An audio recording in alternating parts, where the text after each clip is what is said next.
a subjectivity which is skeptic of the reality of the world.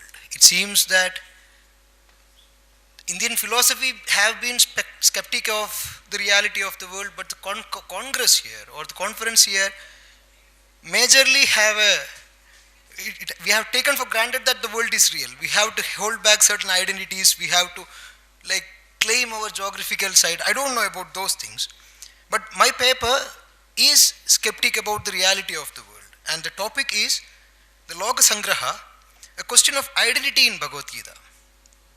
For Heidegger, who is a harbinger of postmodern Western philosophy, being is being in the world. It seems that was a commonly accepted idea in the Eastern spectrum of thoughts, the notion of the self, which is evolved through the interaction of the subjective intention with the world. The nature of the self is to be defined through the ways it deals with the worldly reality of samsara. Self is crystallized into the absolute form through overcoming the tyranny of samsara, the worldly affairs.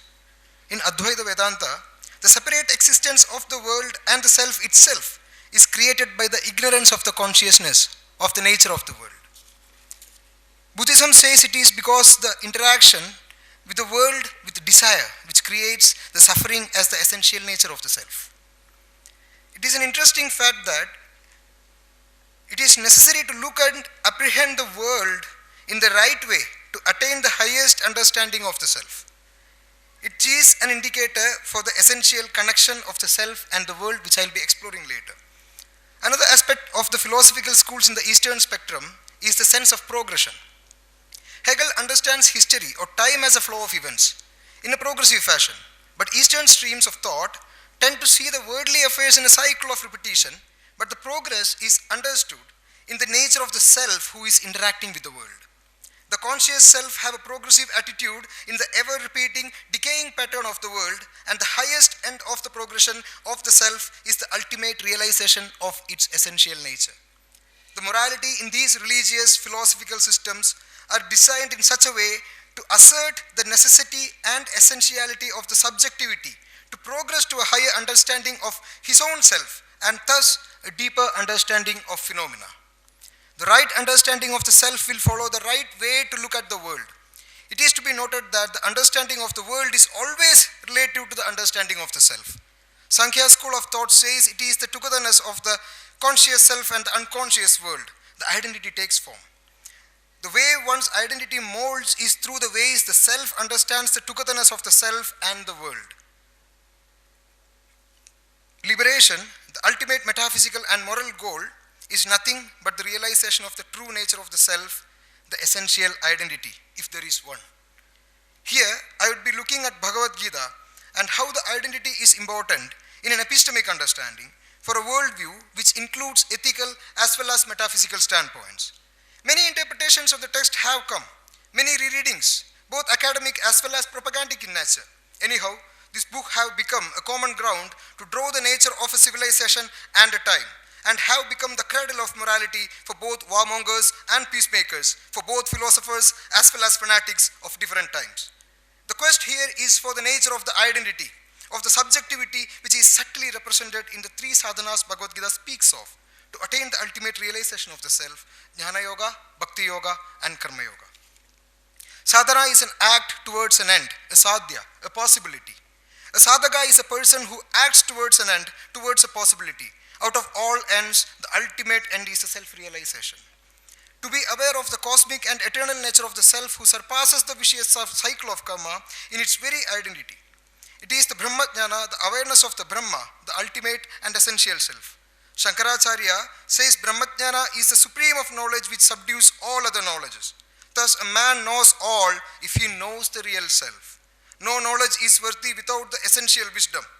In the realm of this cosmic awareness, one realizes the immortality of the self, the birth and the death of the bodily self is the eternal self changing its clothes. So then I'm explaining what Jnana Yoga and Karma Yoga is here.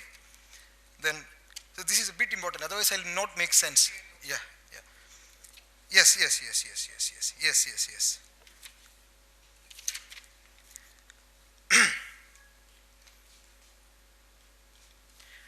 So The Sthitaprajna is a stable awareness. Like I talked about Bhakti Yoga, Jnana Yoga, Karma Yoga, and through these things, how the awareness is being alienated from the self-identities which is choose. I'll go to that. The stable awareness could perform the Sthitaprajna, the stable awareness could perform the duties attributed to the worldly identity, but is not attached to any self-identities. Hence, the Sthitaprajna could be understood as a state of consciousness which could assume different identities without clinging to any particular identity. This implies a direct difference between subjectivity and self-identity. The essential identity of the self, hence, is an awareness which transcends the identities which are relative to the worlds, a constant unfolding of the becoming, a sense of motion, an awareness. Thus, the aware conscious being need not be attached to one particular identity, as it is free to assume any identity as it wishes.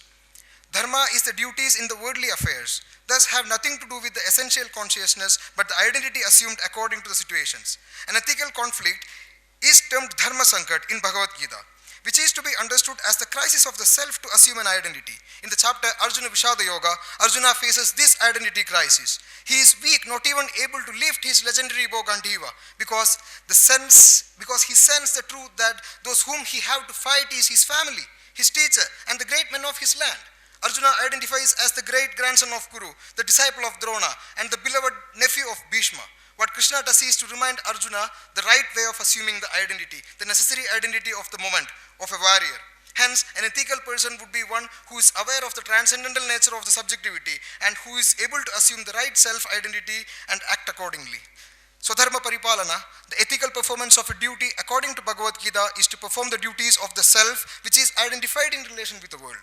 So dharma is the duties assigned to oneself. Dharma is relative, so is self-identity. So dharma thus would be the ability of the subjectivity to act according to the demands of the moment in the world, the Lok Sanghraha, yet to be rooted in the transcendental awareness of the Sthitaprajna. Krishna, who evoked the necessary identity of Arjuna as a warrior, as they are in the middle of the battlefield, everything is set for an epic war, himself renounces the identity of the charioteer and assumes the identity of a guru in front of Arjuna. This points towards the sovereignty of the subject which possesses the right wisdom to decide what is ethical and what not is. This is how morality comes from within for a Sthitaprajna. He who dwells in the transcending awareness would know what is best suitable for the demands of the moment in the world. There are certain questions this essay or this soliloquy rather than an academic exercise leave behind. Is there an identity to be held back in the world of relativity? Or is there a subjectivity or a witness beyond this identity? What is the nature of subjectivity which is curious of this identity? Here I will conclude my speech by quoting Ludwig Wittgenstein. What can be said at all can be said clearly, and whereof one cannot speak, thereof one must pass over in silence. I am also being silent. Silence is the ultimate. Okay, thank you. He has nicely presented a unique concept of identity in the Bhagwad Gita, and that is more or so ethical, moral identity through the Gita's description of how Arjuna has exposed himself before these teachers and so many people so nicely. Thank you very much. Anybody?